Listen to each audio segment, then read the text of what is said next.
More now on the news that Facebook failed to protect the information of millions of its users.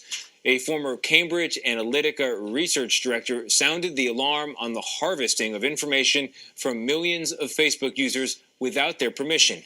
He spoke with our Charlie D'Agata in London about who he thinks is to blame. I take a share of responsibility in this because I was the research director and, I worked on this program. So I'm going to start by saying I'm taking responsibility. I'm owning up. This is why I'm talking to you. In terms of other, who else needs to take responsibility? Cambridge Analytica, absolutely. It funded the program. It approved the program. As an entity, it create. This is what ultimately became the foundation of what Cambridge Analytica is. So, of course, Cambridge Analytica needs to take responsibility for this.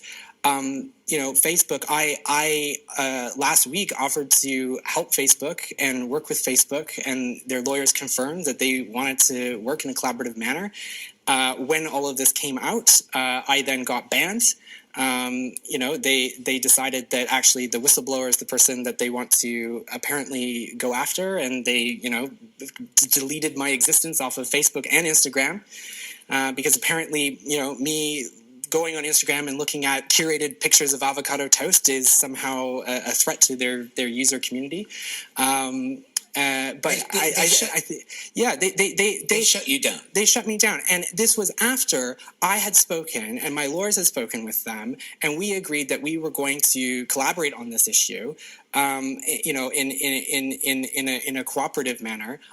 I am not out to attack Facebook. I think Facebook still brings a lot of value, not just to social networks, but also to the democratic process as a platform that we can engage and talk about stuff. There's obviously, a lot of issues that need to be discussed and thought through in terms of, its role in, the information battle space that we see, emerging now in modern politics.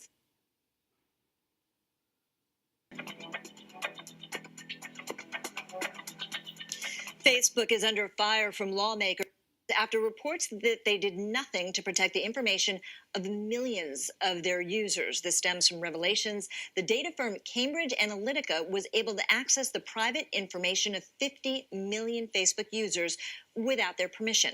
That was part of their work for a major Republican donor. Steve Bannon was an executive at the firm, which was later hired by the Trump campaign. Part of the reason we know all this is because a whistleblower. Christopher Wiley was Cambridge Analytica's research director.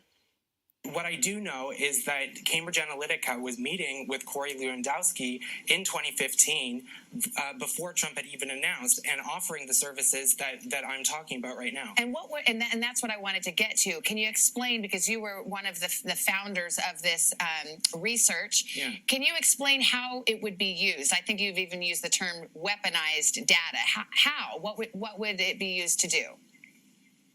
Yeah, I think what's really important for people to understand is that Cambridge Analytica was birthed out of a company called SDL Group, which is a military contractor based in London.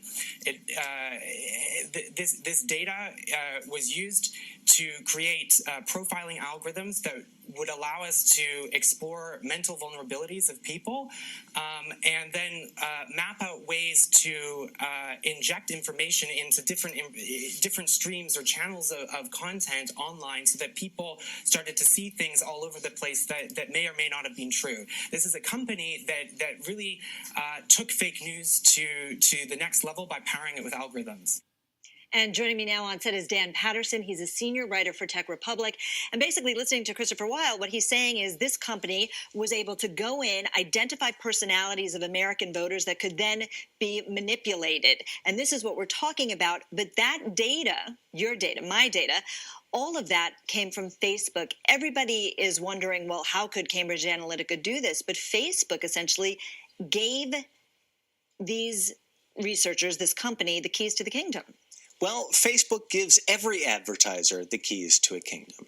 What happened here is that the surveys we see in our Facebook newsfeed, or the assets, the posts that we see in those newsfeeds, as soon as you engage with that and you click that blue button, give permission right? That's not just giving the website or the application permission to your data, it's giving permission for that application to access your social graph, all of your friends' data and information. And if you scrape this and then what's called normalizing that data and putting it into a database, all of a sudden you can find all sorts of connections. So why did they do this? Facebook has come out and said there was no breach. And technically, there was not the traditional breach, right? The security breach of the firewall. But this was a breach of a different kind. How do you explain that to people? That's right. This wasn't a code hack like we saw in the Equifax attack last year. What happened is that Cambridge Analytica misused the permissions that Facebook gives to almost every advertiser. What they did is compile their own database after tricking or convincing users to engage in assets. They then created their own marketable database. So by doing this, wasn't it incumbent upon Facebook to do due diligence on this company, on the researcher, that they allowed access to their clients, basically? Well, it's incumbent upon every data company and every algorithmically based company, that includes Google, Facebook, Twitter, Amazon, to do due diligence on all of their advertisers. Okay, so we look at how this works, right? Why was Facebook, again, they suspended this company, Cambridge Analytica. They suspended the researcher that the company had outsourced to gather this data on you, on me, on what our personalities are like.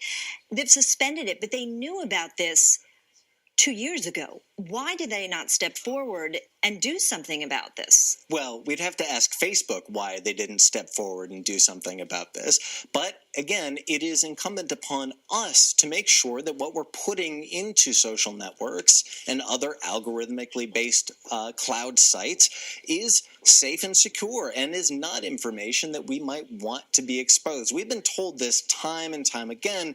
If you don't want it on the internet, don't put it on the internet. Right.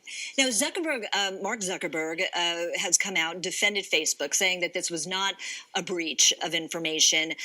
They say that they did the right thing by trying to get rid of these companies, certainly after the fact.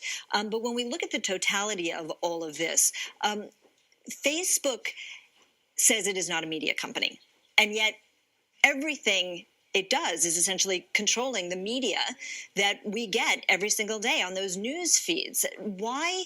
How can they claim they're not a media company, and yet all the news that many people are getting comes directly from this company?